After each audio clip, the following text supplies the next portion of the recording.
Hello friends, I am Aprati. Welcome back to our channel plants space. जब भी कोई हमारे टेरेस गार्डन में आते हैं तो उनका एक क्वेश्चन रहता है इतने सारे पॉट्स को देखकर कि इतनी सारी मिट्टी आप कहाँ से लेकर आते हैं। तो उनको हमारा एक ही आंसर रहता है कि हमारे पास मिट्टी बढ़ती रहती है। अब वो कैसे बढ़ती है ये भी आज आपको बताएंगे।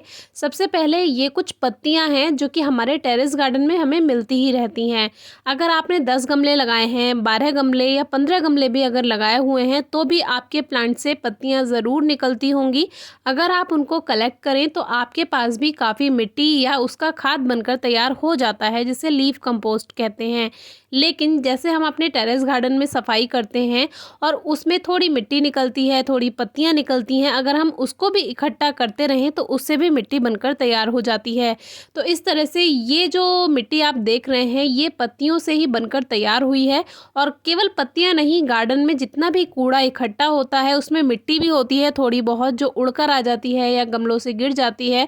जब आप उस सबको इकट्ठा करके किसी भी एक कंटेनर में डालते रहते हैं तो वो पत्तियां सूखती रहती हैं और फिर उनसे ही खाद बन जाता है। और अगर वो खाद काफ़ी टाइम तक पड़ा रहे तो वो मिट्टी में बदल जाता है। इसीलिए हम आपसे कहते हैं जब भी आप लीफ कंपोस्ट बनाएं या कोई भी कंपोस्ट तैयार कर रहे हैं उसको 2 से 3 महीने में यूज़ कर लीजिए, नहीं तो फिर वो मिट्टी बन जाएगा। उसकी जो पावर होती है वो ख़त्म हो जाती है और वो फिर मिट्टी ही बन जाता है। ये बात और है कि उस मिट्टी में भी काफ़ी ज़्यादा पोषक तत्व होते हैं जो आपके प्लांट्स में ग्रोथ करने में मदद करेंगे। अब ये जो आप देख रहे हैं ये लिक्विड फर्टिलाइज़र है जो कि बनाना पील्स और ऑरेंज पील्स से बना हुआ है, यानी संतरे और केले के छिलकों से। और ये जो बराबर में आप देख रहे हैं ये प्याज के छिलके हैं और इसमें 1-2 प्याज के टुकड़े भी हैं जिसको पानी में भिगोकर रखा हुआ है। तो पानी में जब भी आप कोई खाद तैयार कर रहे हैं उसको ढककर रखें, क्योंकि मॉस्किटो लार्वा उसमें बन जाते हैं और फिर वो आपकी हेल्थ के लिए परेशानी क्रिएट कर सकता है। इसीलिए हम आपसे कहते हैं कि जो पानी वाले पौधे हैं उनका पानी भी चेंज करते रहें, क्योंकि जब एक जगह पानी जमा रहता है तो उसमें मच्छर के लार्वा पैदा हो जाते हैं। तो ये जितना भी लिक्विड फॉर्म में आप फर्टिलाइज़र तैयार करते हैं इसको ढककर ही रखें। तो एक बकेट में हमारा ये बनाना पील फर्टिलाइज़र और ऑरेंज पील फर्टिलाइज़र तैयार है। इसको पानी में मिक्स करके हम पौधों में दे सकते हैं। और एक कंटेनर में हमारा ये बनाना पील फर्टिलाइज़र तैयार हो रहा है, जिसमें आप छोटे छोटे पीसेस में भी केले के छिलकों को कट कर सकते हैं, या इस तरह से पूरा ही अगर आप इसमें भर देते हैं पानी के साथ और इसको एयर टाइट कर देते हैं तो भी ये जल्दी ही बनकर तैयार हो जाएगा। और इस तरह के जितने भी फर्टिलाइज़र हैं ये ऑर्गेनिक होते हैं और आपके प्लांट्स में, फ्लावरिंग प्लांट्स में खास तौर से बहुत अच्छा असर दिखाते हैं। अब ये एक लिक्विड फर्टिलाइज़र है। आप में से बहुत से लोग सोचेंगे कि इतना सारा क्या इकट्ठा किया हुआ है, तो ये फूलों का लिक्विड फर्टिलाइज़र है, यानी फ्लावर लिक्विड फर्टिलाइज़र।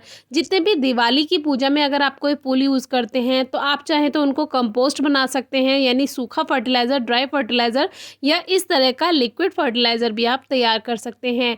हमने भी क्रोसेंथेमम यानी गुलदाउदी से आपको लिक्विड फॉर्म में फर्टिलाइज़र बनाना एक वीडियो में बताया हुआ था।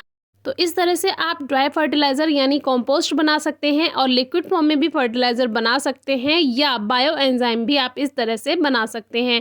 और देखिए ये सभी चीज़ें फ्री की होती हैं, इससे मिट्टी भी तैयार हो गई।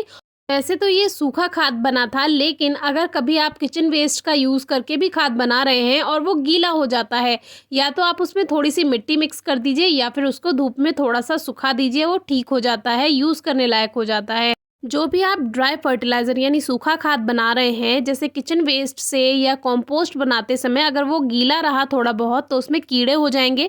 इसीलिए उसको जिस बॉक्स में या जिस कंटेनर में बना रहे हैं उसमें होल्स ज़रूर कीजिए। और अगर लिक्विड फॉर्म में फर्टिलाइज़र बना रहे हैं तो उसको एयर टाइट यानी बंद करके रखिए, वरना उसमें कीड़े हो जाएंगे। तो इस तरह आप वेस्ट से फर्टिलाइज़र बना सकते हैं। फिर भी अगर आपको कुछ समझ ना आए तो ज़रूर पूछिएगा। Thank you.